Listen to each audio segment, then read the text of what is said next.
Hi there, racing fans, and welcome to another edition of Winning Ways. And we've got a fascinating show for you today. Tremendous feedback from Adrian Todd's interview last week. I thought it was a very good interview, and lots of people are very happy with the way things are going, and certainly looks like there might be a turnaround here, Laf. Well, let's hope so, Jim. We need it badly. The industry needs to get this protocol sorted out, and obviously there's, as you're well aware, there's hiccups with the equine flu in the UK, and there's always some sort of problem, but they've got to realise things get rolling quickly. In this country, they don't. You know, there's got to be where there's a will, there's a way. But I'm pleased Toddy came out and had his say. Well, we're very grateful to him for coming out and chatting to us. And it's funny, there are always the naysayers. There have been people out there saying, oh, if we open up our exports, we're able to export horses, we'll be like New Zealand. Well, let's get rich like New Zealand, and then we'll be able to put more money into the bloodstock industry, and the breeders, the owners will have more money to spend. Everyone will benefit from it. So, and there will be product for us to show on racing televisions all over the world. That's the upside. There might be downsides, but they certainly are outweighed by the upsides. Interesting week's sport. Fantastic, was it? Yeah, it was fantastic. Again, the top six, only one team lost. That was Chelsea. They were humbled, beaten 6-0, could have been 10. They really have got. They're at a team who won the league 2 years ago. They've got. How's Maurizio going? Well, there's two. Which one do you want? The Chelsea manager. Because I've got a Maurizio too. Yeah. Pochettino. You know? No, I think he's under pressure. I think his comments before the game didn't help. That he was, they weren't motivated and things like that. That you keep for the change room. I've always believed that. Mourinho started bringing it out there. There was the end of him. This could be the death knell. You start burying your players. Be like Pochettino, Klopp, and Pep. They don't bury their players on the air. You know, there's a time and place, and it just shows, James, that all three of them have done well this weekend. I thought Spurs were fortunate to win. I'm a Spurs fan. Lloris saved a penalty from Vardy. His first kick, he came off the front. How did they bring him on to have his first kick? Well, he was always going to come on later. I believe there's a bit of ill feeling between him and Claude Puel. And he played youngsters. You know, there were 6 players under 22. But by the time you blood those youngsters, he could have done his job because they're 12th in the league. Leicester are a good side. Yeah. They're not going to keep Harry at the back. He's going to go. Yeah. Vardy's too old to go anywhere else. They lost Mahrez last year to the champions. So I think your boys Arsenal, again, they struggled. They nearly got an equaliser, Huddersfield. But it's a long time since they went away from home. So, but they're a good side. But Man United, you know, everyone's wearing their shirts again. Yeah, everyone this morning, the whole team. The team walking there wearing Man United shirts. I thought, what's going on? Yeah. Well, what's going on is that they won, 8 in a row or something? Well, they lost one. Well, they drew one in between. They drew 2-2 with Burnley. But they've been unbeaten, sort of. Oh, yeah, they've been unbeaten with Solskjaer. He's done a great job. Yeah. So I think he'll get. I think he's making an announcement 2:00 today. Are they going to announce him as the manager? I thought they were going to wait till after the Liverpool game, having to go to Liverpool. Great test for them. If they can come away with a point, because Liverpool are a great side. They've got no chance. That will be the first. I think Liverpool got their number. Liverpool are very good. You know, I know Crystal Palace scored 3 there, but Pogba's freedoms made him the world-class player. People always thought he was, and he's got those front boys sprinting. I still think they're suspect at the back. Man United, I think they're suspect, but very suspect, and I think Liverpool will expose them. Yeah, Liverpool have got great pace. Liverpool are a very good side. They squashed rumours that they were going through a bit of a trough because they slaughtered Bournemouth. I love that goal that your boy Son scored. Pace, wasn't that? But it's just such foresight and such brilliance. On the bigger picture, I could see why they'd all push forward. Leicester were looking for that equaliser. They were playing well. Yeah. Leicester had many chances. They played very good football, and suddenly you give Son 2 yards. But how cool was he? You know, he's just absolutely brilliant. I've seen many players hit it over the bar, hit it at the goalkeeper, do all types of things. 3 games back, he scored 3 goals. But Jim, we were talking the other day about Mitchell's gone to join the English rugby team as their defence coordinator. How good have they become? They're a big side in the World Cup. They're a World Cup side now. No doubt. Jeez, they slaughtered the French. Yeah, absolutely slaughtered. They went to Ireland to beat the champions Ireland. Yeah. But I love their rugby. And I think it's a week time Super Rugby starts. Yes, this weekend, Super Rugby. I've got them with the fantasy leagues. I'm ready to go. Just before we start tournament, because I love going back at you, we got the franchises taking part in the Super 15. Which is the best one, James? Well, last year, I've always said the Lions. The last 3 years with when them? they won, I think the Bulls will be the best this year. Bulls. Yeah.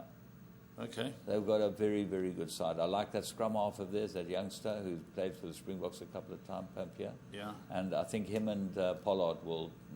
Yeah, interesting. So, Storm was always competitive. Sharks always competitive. Look, I think we got competitive sides. Yeah. But if I have to pick the top South African side, Bulls for me. Okie dokie. So it was good weekend sport, Jim. Yeah, I think that those were the two sports that were fascinating over the weekend. There was some great golf. Guy made Who won the golf? eagle in the Victoria Open. I mean, have you seen that golf course? I don't want to slag the Aussies, but really, that golf course looks like. But Jim, I was watching somewhere. Casey was leading. Yeah, Casey was leading in America, but you know what Pebble happened Beach. is that they got a hailstorm. They had all. It was the Pro-Am. Didn't you see is that what it was? Didn't you see that guy? I mean, he is the funniest man that's ever been.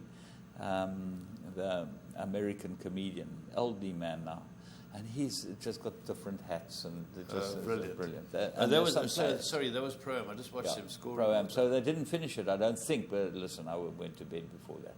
But just to watch the Australian Victoria Panda Classic, I think it was called.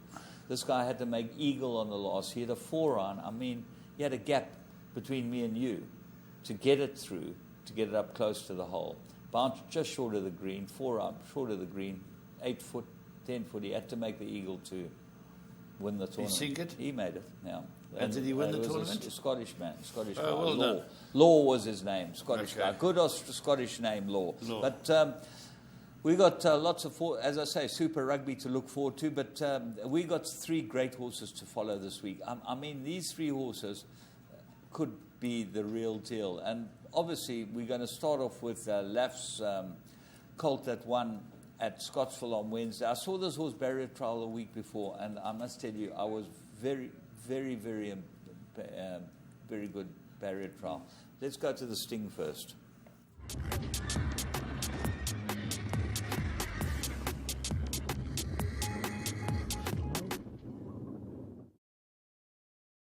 As I was saying, barrier trial was fabulous. This horse, in 5 strides, came from the back of the field and got to the right on top of them. The word was out. You obviously fancied the horse. Let's go and pick him up at the 1,000. Australian bred, and what a nice horse. Yeah, here he is. He jumps out well this time. He didn't jump out that well in the barrier trial, and he had horses to beat. Bound by Duty, he's gone off the front with Arthur Marcus. Mark Kahn, funny enough, had never sat on this horse before. And I said to him, just sit close enough to the speed, and he'll go past this bunch. He's a very good horse. He's probably as laid back as Harry's son. He's the best horse we've had in the yard since Harry's son. Well, here the filly on the outside is making the pace. The horse that ran second making the pace. The filly on the outside in the blue colours has won. The horse in the red and white has won 3 out of 3. And yours now, he just gives him a flick of the reins, gives him a tap down the neck. And what I liked about it, instantaneously he bounced away from them. Yeah. And the time was extremely quick, 57 and a bit, and Mark Kahn's looking around. This horse looks like he's got real ability left. I'm going to follow him to get bets. Where would you go with him? Would he go to Secretariat? So we're going to go the same route as we did with Secretariat Stakes. I think the end of April is an 1100. Then there's a Group 2, and then on to Group 1. You know, we're going to go the same route as we did Harry Sunday. No 5 furlong. We had a 5 furlong between Harry. We're not going to give him a 5. 1,200 metres. He'll go more than 1,200 metres. Oh yes, yeah. You know, funny enough, his size Zoffany was the horse who got the closest to Frankel. He's beaten 3/4 of a length, I think, in St James Palace. But he was a very good 2-year-old. He won 5 as a 2-year-old Zoffany, and as you know, I've bought Zoffany's. I like them. But this horse, as I've said, James, he's got the hallmarks of good, very laid back. Nothing phases him, and he ran like that. Well, what I liked about him is that I saw him in the barrier trial. He walked around the parade ring like he was half dead. Yeah. But showed that he's just he looked like a racehorse. And I was staying next to Anton Proctor, who's one of the best judges of horse flesh around. I said to him, wait till you see this horse at Laps.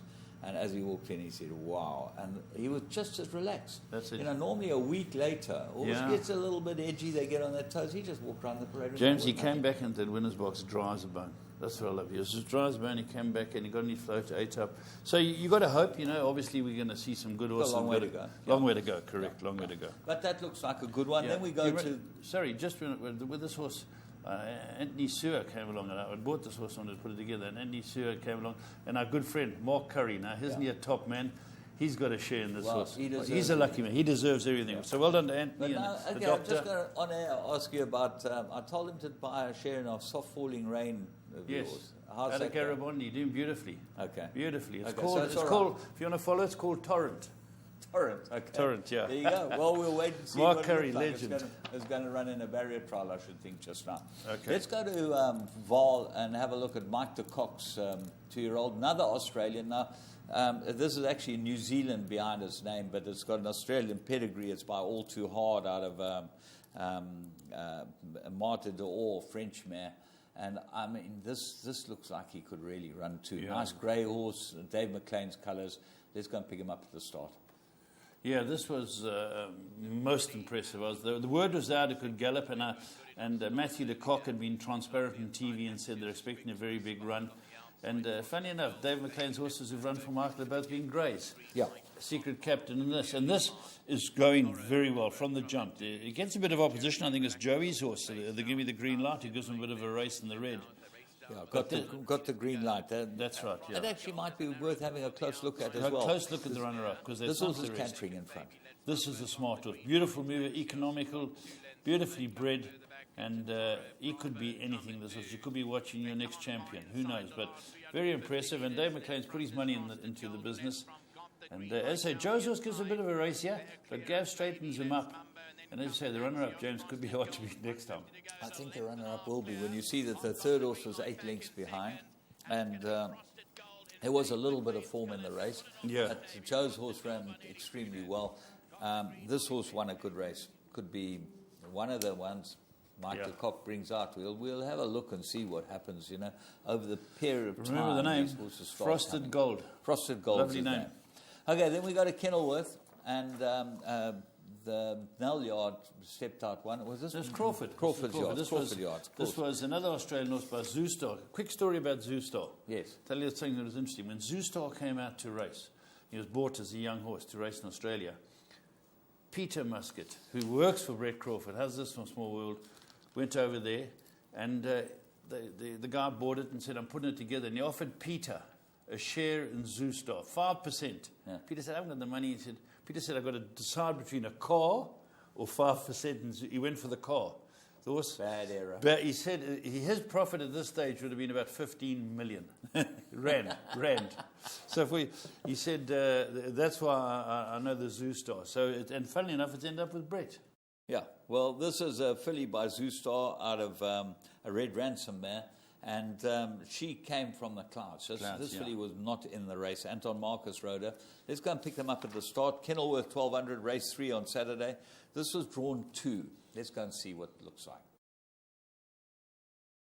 Nice name too, Bumps the Daisy by Zoostar. And there, it's out of the race already, James. It's fallen back, and it's a long way back. And the winner had all the form, and it was a very good ride. It stayed on. Its leading is Fluttering out in front for Vaughan Marshall and his clients. Obviously the Fosters, they're wonderful clients down in Cape Town. Their horse is leading, and Arthur's just left this horse alone. This is Bumps the Daisy, and you only see it in the last bit, James. Yeah, it actually comes right down the outside, but you'll see it in the white cap. It's there sort of in the middle of the field, and it runs on really, really well. Yeah. It's following the favourite. Blue cap, yeah. And it ends up running on extremely well. Here it is. Have a look, James. You don't see him, and then, well, the favourite's going to win here. There's no doubt about this. Now, have a look at not the white cap. No, it's the blue cap. Blue cap. The blue it comes cap. right on the outside. Yeah, the white cap's it's 6 lengths back at this stage. Yeah. And have a look. Here it comes. Have a look at this finish. How can this miss? It's by Zoostar. Very good stallion. This horse is going to win comfortably, but have a look at this finish, James.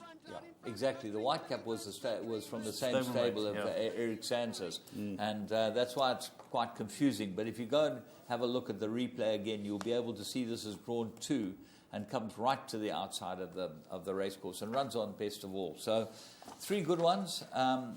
Australia, obviously, to the forefront here, and we're getting ready for the Magic Millions Adelaide sale. We'll be showing you a little bit about that later.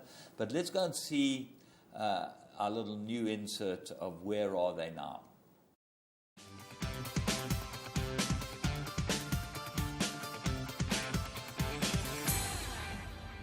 Hi, I'm Colin Aitken.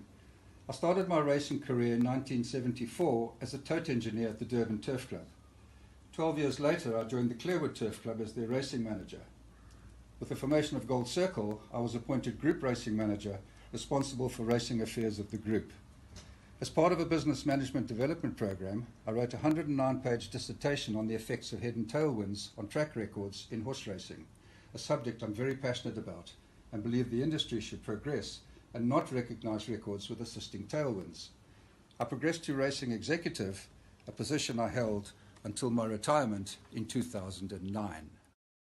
Wonderful to see Colin. And, Yeah, top man.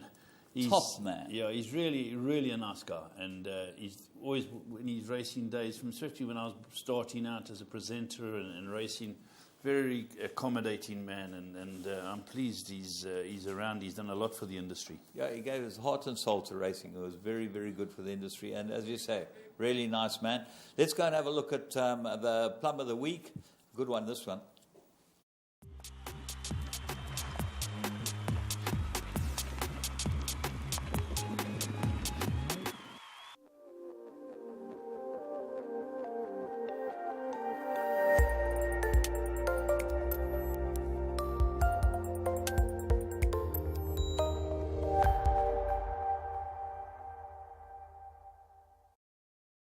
Psycho at the 300-meter marker, Farmyard Tractor. Keelan Dynasty, Jack of Hearts now becomes the danger between them. Jack of Hearts is splitting them and becomes the live wire. Farmyard Tractor and Roy Psycho, but as they come down to the business end of affairs, Jack of Hearts goes on by a half a length, and Jack of Hearts is going to go on and win it. Roy Psycho, Farmyard Tractor and Keelan Dynasty.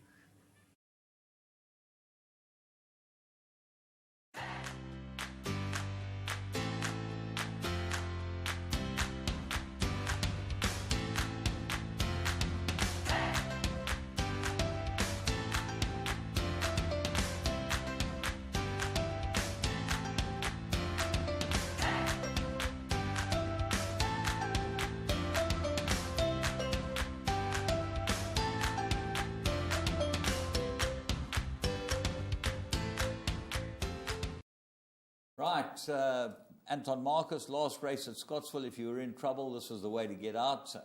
It certainly looked like the best bet on the card, and Guani rode it last time, and it was all over the place. Should have won last time. It was SP 14 to 10? It's SP4. You could have got 18 to 10, 2 to 1 on Interbet.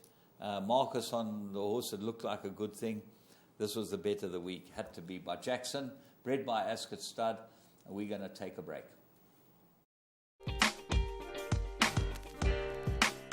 Hi, I'm Gary Peer, one of the co-founders and executive directors of Interbet.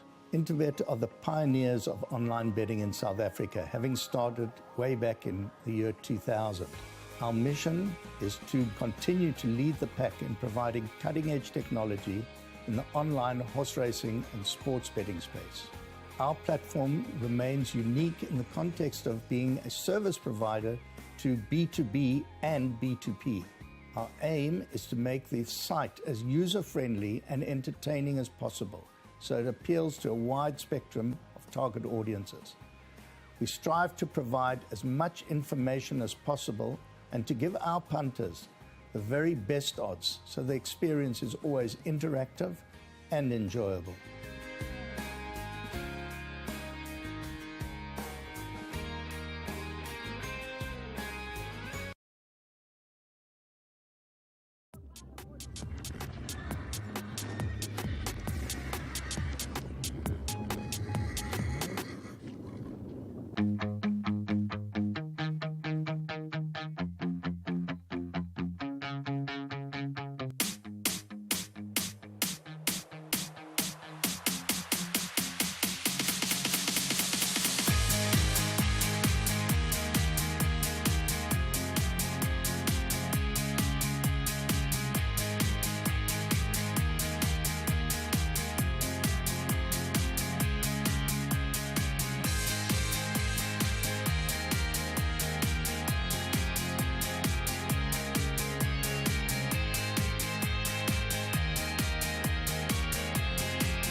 Hi, welcome to another part on current affairs. James and I have just been talking off air about great movies. James, Snatch? Snatch, the greatest movie that ever been. Yeah. I think Brad Pitt has had some wonderful roles. In Snatch, it's the best role he's ever done, because to play the Irish pikey that he played. And if I'd have got a part, I'd have been Gorgeous George. he would have taken, one punch and that would have been you. Gorgeous George. That's what so if you haven't seen it, see a movie called Snatch. James and I always well, you've got to have a sense of humour to watch it. You laugh your head off. Funny. And the more you watch it, the more things you see that you didn't see earlier on. Okay. Jim, let's talk about UK racing first of all. It's desperate. Desperate, that's a key word, yeah. Tell us what you know about it. You've done a bit of research. Well, I think what we should do is we should show the video. We got a short video which tells you a little bit about flu.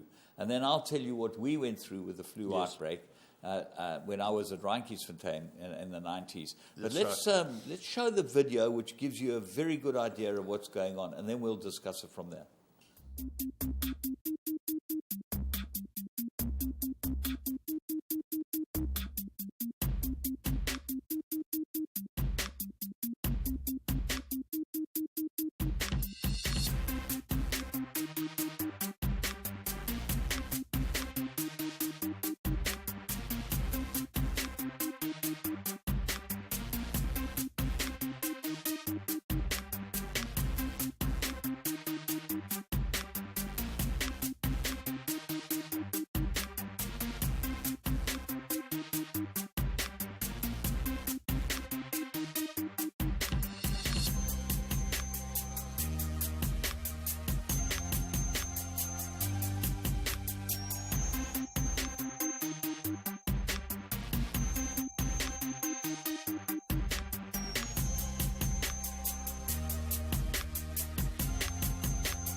Yeah, well, James, good insert. Let people know what's going on.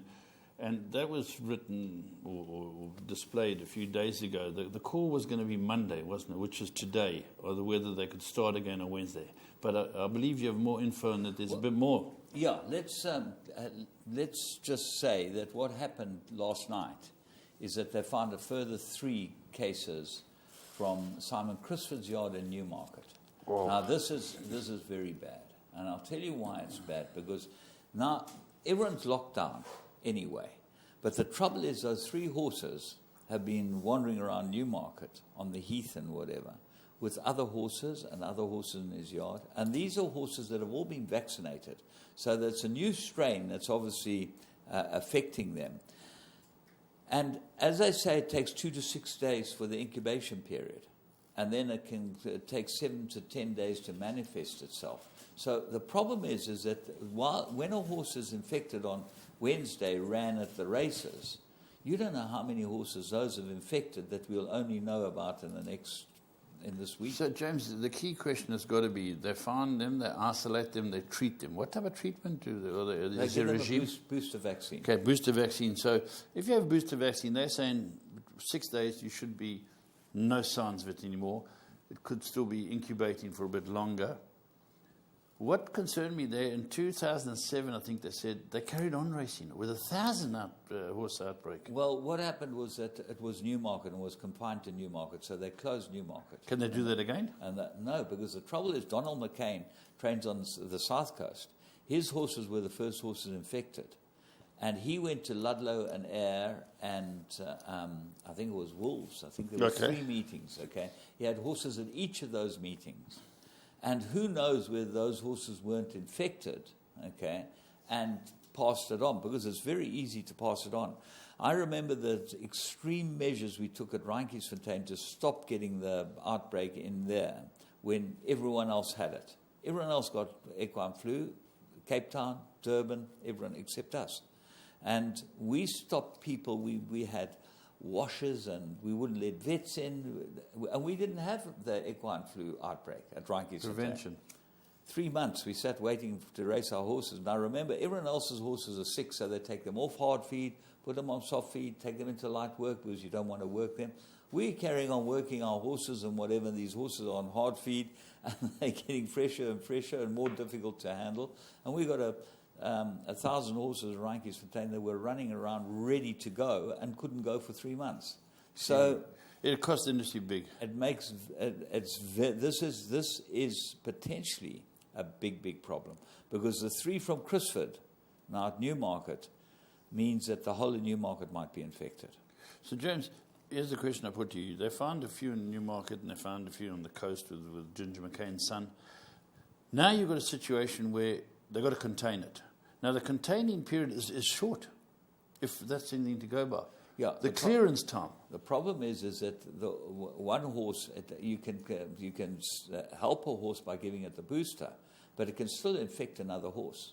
Well, and then it can still, because it's carrying the thing, it sneezes or whatever, and all the virus is out there. Okay, so the point is you treat them all, is it 10 days you come back racing? No, it's going to take a lot longer than that. So you can see this being protracted? I reckon you could be 30 days. Wow. Without racing.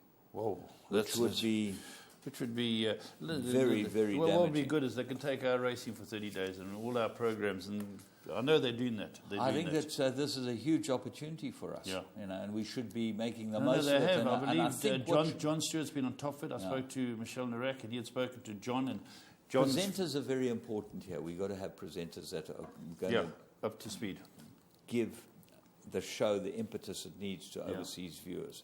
Yeah, they've got nothing. They're starving for racing information because they're gamblers. Yeah, exactly. Well, we got to produce the product, and we've got the product. We've got it, although can you believe it? They had such a downpour at Flamingo Park that there's no racing there today. So today's a black day in South Africa too. Well, so the British are waiting for racing. We could have put on a meeting. We could have put them on a meeting. They'll get the French racing. Yeah. And what happens if it goes across the channel?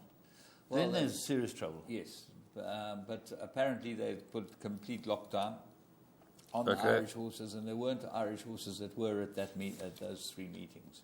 So, all right, Jim. In fact, there were. I'm wrong. There were, but they notified the Irish trainer. I can't remember what his name was. Yes. And he put instead of his horses coming back to his place, he put them in a facility 14 miles away from where he was. So that's what I read anyway.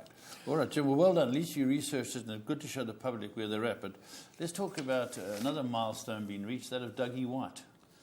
Well, it's a very sad end to a wonderful era. This week we had Anthony Delpeche announcing that he's not riding anymore. Yes. He had a wonderful career filled with the most unbelievable wins. Vengeance of Rain, he'll probably tell you, was his best. Few Julys. And then you have Douglas White, who's been telling everyone that he's giving up, and Sunday was his last day at Charlton, and they had sort of sending off for him, and he's just been an amazing ambassador, Douglas White. You've got the stats here. People can't really remember his record. He's got a fantastic record there. Well, he was the champion jockey 13 consecutive times. That's fantastic. In Hong Kong, against the best in the world, remember you had the best jockeys that could ride, Gerard Mousset and guys like that. They all came into town, yeah. They were there. And Dougie White rode more winners than them for 13 years consecutively. 2000 to 2013. How many winners did he ride, James? He rode 1,813 winners in Hong Kong, which was 894 more than Zach Purton's ridden. Okay, so he's ridden over 1,000 winners more than Zach Purton has ridden. At a high strike rate. Strike rate of 14.78 over his career in Hong Kong. Not over... 1 in 7s in the winner's box. He's an amazing guy. Amazing guy. I thought what we'd do is we'd show you Douglas White winning his 1,000th race. We will have an insert on him in a couple of weeks' time when everyone's quietened down and that, because we've got Sir Mark Prescott this week, and next week we've got a fascinating insert on him and his stables and how he runs his show. But let's go and have a look at Douglas White riding his 1,000th winner in Hong Kong. 2-1 favourite now, Bejeweled. Ready for the running of the League Cup and the racing. Super Baby was last out of the gates, and Rich Forever's taken back. And off the inside, Plan B got the best of the start with the favourite right up there, Bejeweled. Salou Bote and Guandao improving. Then Lucky Winner on the rails from Toy Story. Fly Me to the Moon's beaten for speed and caught 3 wide in the early part. Then Super Baby. Rocket Powers off the pace and got a bad check. Getting past him, Bodacious. Top Light Force deep. Horse Win down to the fence from second last, Rich Forever, and Happy Go Lucky is last. Racing to the turn, it's Plan B in front of Salou Bote, and Bejeweled has got the run of the race in third. Then Guandao from Lucky Winner, Toy Story travelling up strongly. Bodacious off the course. Further back to Fly Me to the Moon, hard at it. Then Super Baby and Rocket Power as they turn. It's Plan B from Salou Bote. Bejeweled is called upon in third position, giving chase to the leaders. Clear of Lucky Winner, Toy Story's one pace, and then Guandao. Top Light making some headway. It's Salou Bote the leader, but here's Bejeweled getting on terms. Salou Bote, the insider, Bejeweled. He's kicking Salou Bote, but Bejeweled is lifting on the outside, and here's 1,000 winners in Hong Kong for Douglas White. Bejeweled beats Salou Bote. Lucky Winner third. Super Baby at odds running fourth. Then Horse Win from Happy Go Lucky, Top Light. Then Guandao from Plan B, Rocket Power, Fly Me to the Moon, Rich Forever from Bodacious, and one of the last to finish was Toy Story. Congratulations to Douglas White. That's 4 winners on the day. And the performance of Bejeweled, this historical moment, 1,000 winners in the saddle for Douglas White. Multiple premiership winning jockey. And, well, it's been an outstanding performance over the seasons where in the modern era, Douglas has been eclipsing the century mark on a regular basis. He's up to 87 winners for the current season. And when you consider we've still got 17 meetings to go, Douglas White this season is certainly in a position to rewrite his own records. And when you consider the amount of meetings that Douglas has missed this season through suspension, this really is one of the best seasons of all time for Douglas White. He's had great success today for John Size, but on this occasion, he's been able to... Yeah, a fantastic rider, a man who's taken the chances with both hands, and we wish him well as a trainer, and a fantastic career. Yeah, he's an interesting guy, Douglas, because he comes from a jockey family, Yes. and he was a horse rider when he was a kid, and they gave him they said when he was 12 he was going to go to the academy. He said he's going to the academy, wants to be a jockey, and so another product of the He used to ride for me. Him and Yeah. Sean Cormack. Yeah. They used to ride for me. Yeah. They're this big. Little guys. Yeah, lovely guys, Yeah. both of them. And he's gone on to incredible he's success. very driven, Dougie. Yes. He did not like losing, and as his record states, he won more times than most. So he had a fantastic advert for South Africa. He's been an amazing ambassador. We've had some wonderful ambassadors. Barty Leisha, I think, was the first. Basil Marcus. All in Hong Kong, yeah. Now got guys like Carice Teaton. And I can tell you the next one will be Lyle Hewson. He'll make it. And there's a few others knocking on the door. You're right. We've got some wonderful riders. Talking about champion jockeys, Gary Stevens. He was a champion in his time. He's given up a couple of times. So he's given up but now he's again. now given up for good. Well, he's had more comebacks than status quo. So he's now given up, and what's he going to do? He's going to work as an analyst for Fox Racing and Sport. Oh, good. And he did Seabiscuit. He was fantastic. He's an actor. So he was an actor. He was fantastic in Seabiscuit, and you knew him, didn't you? Know him from America? Yeah, I knew him when I was there. Yeah, geez, he was a great rider. He's probably up near my age now, but what I liked about him is he talks a lot of sense. Yeah. He'll be a great analyst. I know he's going, and they've got a great team of analysts too. So Fox have really taken a step up by getting Gary Stevens to help them. The Champion Winks this week.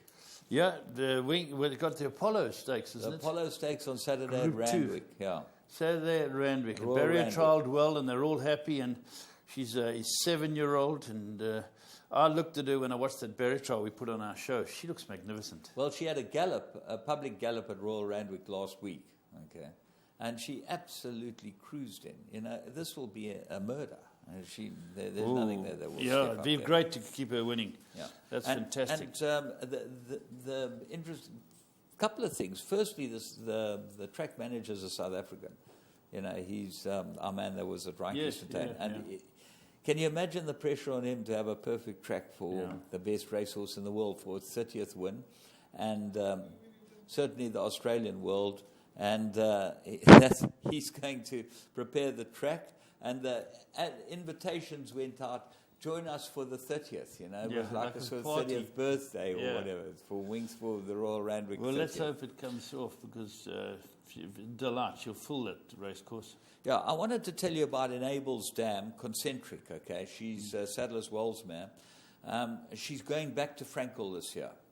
And she's got a 2-year-old filly by Frankel, so they must have liked her a lot, Aga Khan Studs and Grimthorpe and them. And she's in foal to Nathaniel, so it means that she's carrying a full brother or sister to Enable. What a mare to have by Sadler's Wells. Yeah. And Jim, the Magic Million sales coming up? Let's just finish with Frankel. 11th birthday today. That's right. So it's his birthday. 11th birthday, same day as my brother and my father-in-law. Yeah. 11th of February, Frankel 11.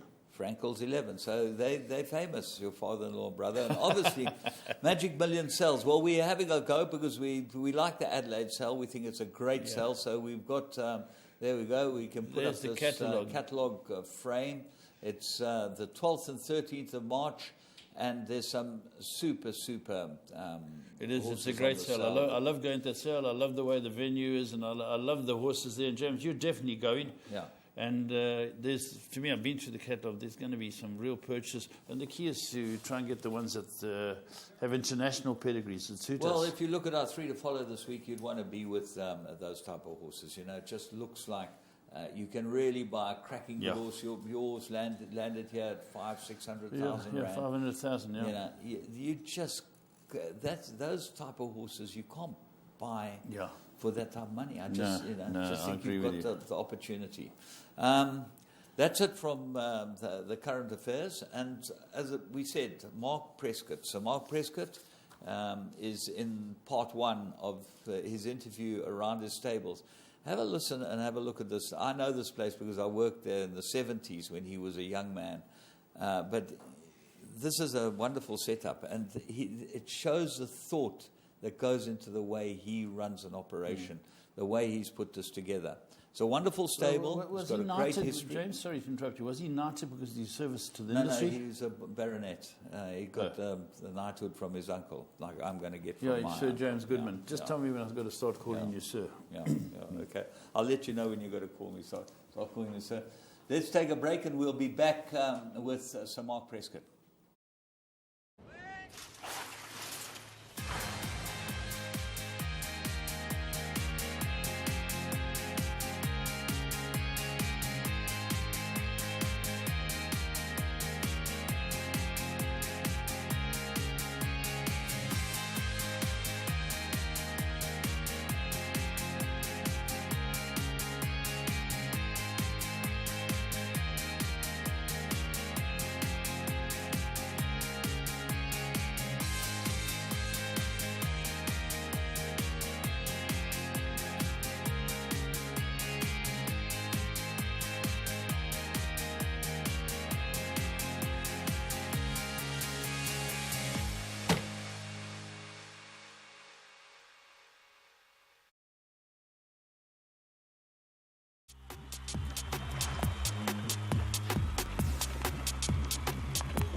Well, as we promised, Sir Mark Prescott's coming up, and as I say, two-part interview, showing around the stables, talking about, he's got some fascinating stories. This guy he's a raconteur of note. I was watching, if you go on YouTube, you can see some fantastic inserts with him. He was the king for a day, they offered him, okay, if he was king for a day. Well, he talked about gallops and watering racetracks and this type of thing, and handicapping, which is an expert, and what he would do and how he worked out how to play the handicappers when he was a young man, because he said each racecourse had a different handicapper, and he said he knew somewhere. Did he play them or pay them? No, he played them. Because okay. he said some race handicappers were more lenient than others, and he knew where to go and what to do and how to do it. It's a great insert, but it would interest the English racing public more than South African. So what we did was we got a thing with him about South African, about his stables, which would interest people in South Africa. But let's talk about Dubai. Yeah. Because we're getting close. Dubai World Cup, yeah, absolutely. This is something I never miss. It's 25th of March to 1st of April. It includes everything, the visits to the stables, the bra on the roof, Michael de Kock's yard, the boat trip, the day's racing. The best position you can race in the racecourse, James, as you know. As we say. It's free food, free drink. There's no better position in the world on a racecourse than we get at Dubai. And the food, magnificent. Listen, it's a trip that even if you've been on, you want to go on. It's got to be on your bucket list if you're a racing person. And Mike tells me, I was speaking to him last week, he says, listen, a bit thin, but he says that the two horses that he got high hopes for, Marinaresco, he's got high hopes for him. He says he's really coming along. This Thursday, I think. And Hermoso Mundo. Oh, brilliant, the big stayer. The big stayer. So, you know, there are others, obviously, in the wings, but those are two horses that we might easily be seeing there. But you get older, Phil Giorgio, he does the whole trip on Let's Go Travel, and after you've mulled a bit about Sir Mark Prescott and seen what it's like to run an overseas yard and thought about how much you love horse racing, you'll probably decide to go to Dubai. Certainly worthwhile doing, whether you've done it or whether you haven't. Let's go and see Mark. So, Mark.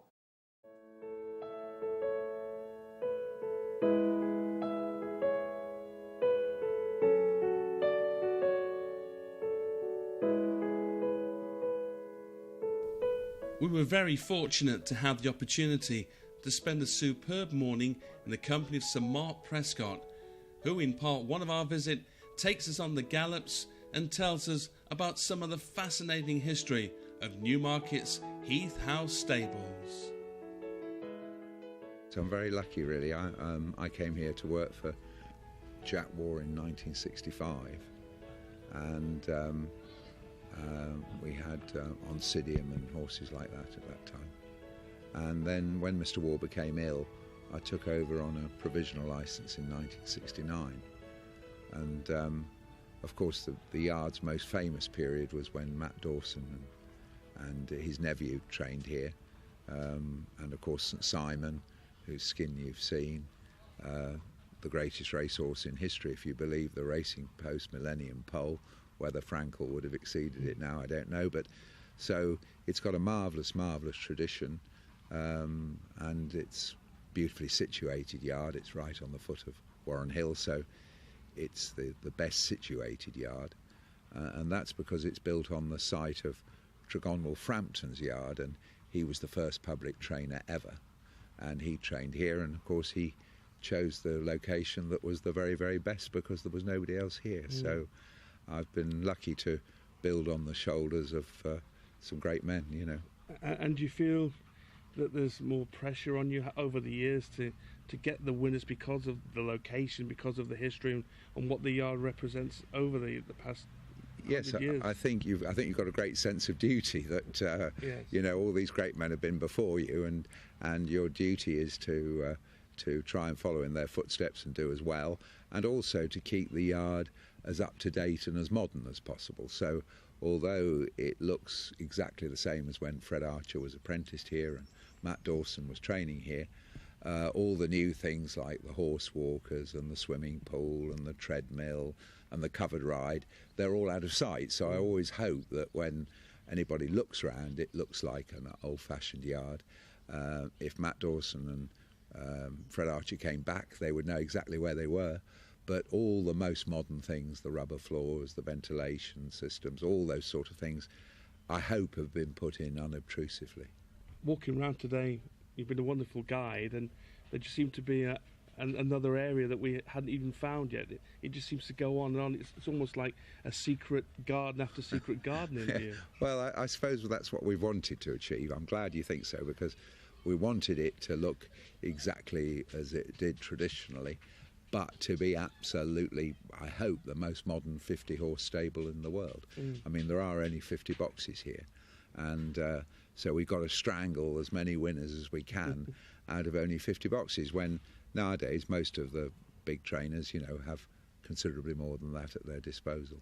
If you had the opportunity to have more than 50, would you like that? You seem to be a man that would be happy with that kind of number. With 50 is an overseeable number. No, well, in the sort of great days when I was very much the flavour of the month, I remember turning down, I think it was something like 30, 40 yearlings in a year. And that was the moment when you'd either got to buy an adjacent yard or build more boxes here. And I decided there and then that I'd stick with 50. And I've never regretted it, and I've never looked back. Nowadays I'm not in the luxurious position of turning away droves of horses, and I'm very grateful to have what I've got. But that was the sort of pivotal moment. Do you expand and go on? And I think most big trainers will agree that you've got to have sort of units of 50. Roughly 50 is as much as one man can do himself, and after that you've got to delegate and have one man in charge of this yard, one man in charge of another yard, and so on. And I felt that I'd like to stick at the one-man level, really. You seem a very confident man and a very experienced trainer with great methodology. Do you feel that if you'd had the bigger yard with more horses in at any stage in your career, that you could have become champion trainer, or would you have ever wanted to actually do that? I always wanted to be the best trainer. And that's not always the same. No. Although obviously if you're a champion trainer you've got to be the best. But I always wanted to get the very, very most out of what I'd got. And I remember when I started, I always wanted to feel that if ever I ran one in a race, my colleagues would all look very carefully at it, whether it was a classic race or a selling race, and they'd think, now what's he up to? I think, you know, I've got to give him due respect. So that's what I really wanted, was to be the best I could.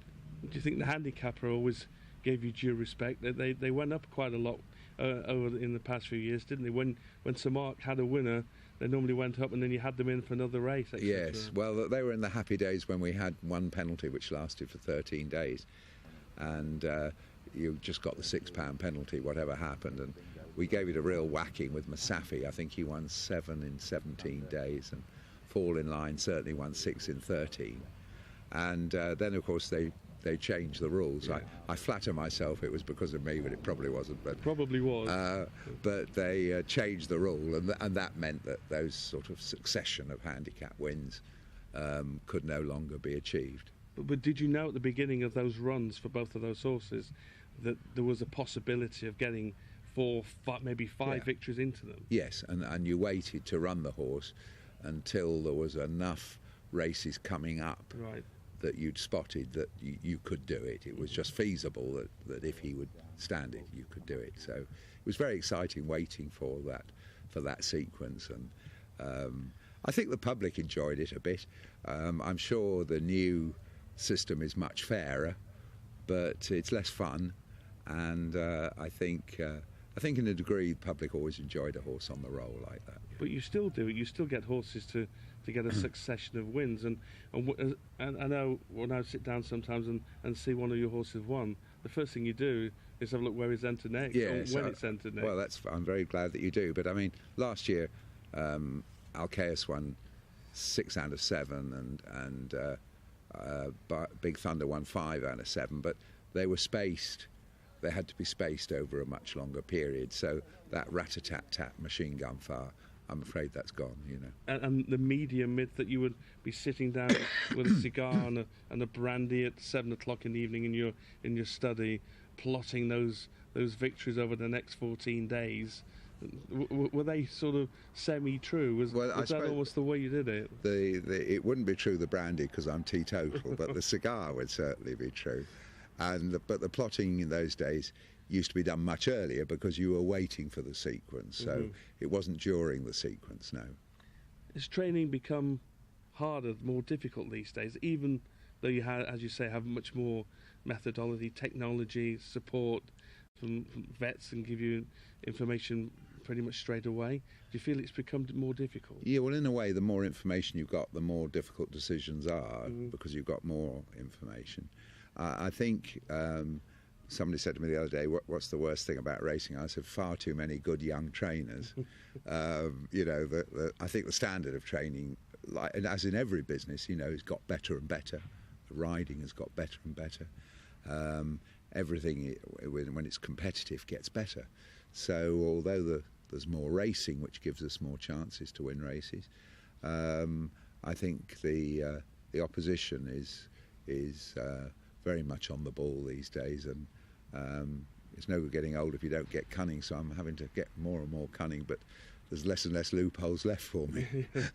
Those loopholes, they disappear for all of us in life sooner or later, don't they? That's right. Placing horses is so important, isn't it, these days? It is, and you know, a horse's initial mark often determines his career, and it has always been the case that the only horses that can win races, it's often forgotten, is improving horses, because the penalty system and the handicap system ensure that your horse has got to run better and better and better to keep winning. So, you know, keeping a measure of improvement is vital, because once you've reached his ceiling, then that's it. And are you a trainer that embraces change, the way changes come around, or are you very much a traditionalist in that? I suppose I'm a traditionalist, but every change gives you a chance to try and find a way around it. And when the £6 penalty system came in just for the 13-day period, initially I thought this was going to be a disaster, but when I thought it round, it actually worked to my advantage. And one of the great changes was in the late 70s or early 80s when Mr. Oldry invented the competitive racing programme, and a huge tranche of maiden races were changed into classified races, median auctions, auction plates, and so on. And this opened up the programme book considerably to, you know, if you could think a bit, you could take advantage of it. Now everybody's familiar with it. We could do with another good to shake up yeah. You've got a lot of owner breeders that supply you with horses, but where do you tend to go and purchase your horses from? Where would you be most likely to be seen? Well, 60 to 70% of my horses are owner bred, and so I'm very dependent on whether they're in a good period or a bad period with their horses. It's a wonderful thing to train for owner breeders because you get to know the families. Even more so, your owner breeders during a recession remain with you because the prices aren't good, so they race more animals, so it helps you to be, to a degree, recession proof. It's only the colts I buy, and I'd probably buy 7 or 8 a year, and the rest are owner bred, you know. Being with you this morning, great experience, fantastic to see you in action, the way it all works. It's like clockwork. It's a brilliant setup. And then just being around a person like yourself, it must be great for the youngsters here that get to work with you and just take that experience off you. Well, I hope so. You know, we've trained a lot of trainers. One fellow said to me the other day, he said, the trouble is you train them to train better than you. And in France, we've got a very good record. We've got Pascal Barry, Francois Roja, Christophe Furland. They all started with us. And then in England, of course, Simon Crisford and David Loader, and William Haggis is, you know, heading to be right at the top. Christian Wall, you know, very few more skillful than him. Owen O'Neill. So it's been very rewarding, and I've thoroughly enjoyed seeing them do well. I follow the horses carefully. Of course, they always love it when they beat me, but they forget, of course, that if I've got to be beaten by someone, I'd like to be beaten by one of them. One of the things that I also found today was you need to be very patient in this business, don't you? And yeah. And in particular, this season for you, having the bug in the yard early on meant that you kept it closed for quite a long time, and having the owners respect that, that's must be quite massive. Well, yes, I'm very lucky that most of my owners have been with me long enough to have had good seasons when we've been compelled to wait. And so those pressures on a young trainer just starting would almost be unbearable. But, you know, if you can wait, it works. And it means that you don't spoil any horse by running him when he's wrong. And the big advantage of having only 50 is that there is enough time for you to place them all, whereas if you've got an enormous stable, if you came to a complete halt, you're going to wind up running 5 in one maiden, and they're all going to clash with one another. So it's a luxury that a small stable with understanding owners who've been lucky enough to do well doing it, you have that luxury of being able to do it. When you did open the stable and started running your horses, we all waited to see how the first ones would go. Of course, the first ones go and win, and then you think, oh, what a fool am I. I think Celestial Path was your first 2-year-old that came out and duly won. Yes. Sadly, I can tell your viewers that he is the best of the ones that I've worked. We've only worked 8, and he was the best of them. So I normally run one of the less good ones first, and that gives you a marker. But the right race came for him, so he ran first. But I had good fun with one of the young trainers the other day, and he was pulling my leg and saying, fancy you having a first-time out 2-year-old winner going off at 14-1. And I couldn't resist it. I said to him, well, you know what it's like when you run the worst one first, that can happen. I got his face. But I'm afraid he was the best one. Was he? He was the best one. But horses like seen today, Big Thunder, Palasador, they look fantastic, don't they? Yeah, well, they're big, fine horses. Our 3-year-olds this year, when they were 2 last year, were very limited. A lot of them are owned by owner breeders. It's very important that they win their race, and we've got to work our way through them. But they were the least talented batch of 2-year-olds I'd had for about 15 years. So they were always going to be hard work, and the trouble was that when they're sick in the spring, you've got to wait even longer, and it leaves you less time. So I knew this year was going to be a tough year anyway. But if we can get these fillies to win their races, it's been well worth it for the owners, you know. And Palisator, is that the correct pronunciation of it? We call him Palisator, yeah. He'd be one of your possible starts for this year. Yes, I mean, you know, there was Alcaeus, Big Thunder, they were the leftovers from last year that could win a big race. And then, you know, the 2-year-olds, well, we'll see as they go. Palisator ran a fine race at Ascot. The form was franked by Mr. Johnson's horse at Goodwood. He's favourite for the Ebor. History shows they don't win with that weight very often, but he's fully entitled to go there. And Big Thunder probably isn't quite yet in the form that he was. But the 2-year-olds this year, not the greatest bunch you've had, you say? Well, it's difficult to say. I've only worked 7 so far, as we were saying, and one's miles clear. But there might be one you haven't worked, there might be even better than him. Yeah, there's 13 or 15 unraced ones. Yeah. I mean, we only have 25 2-year-olds a year. So amongst them, please God, there's another 1 or 2. But the initial batch, there's one probably pretty decent, and the rest will have to work later.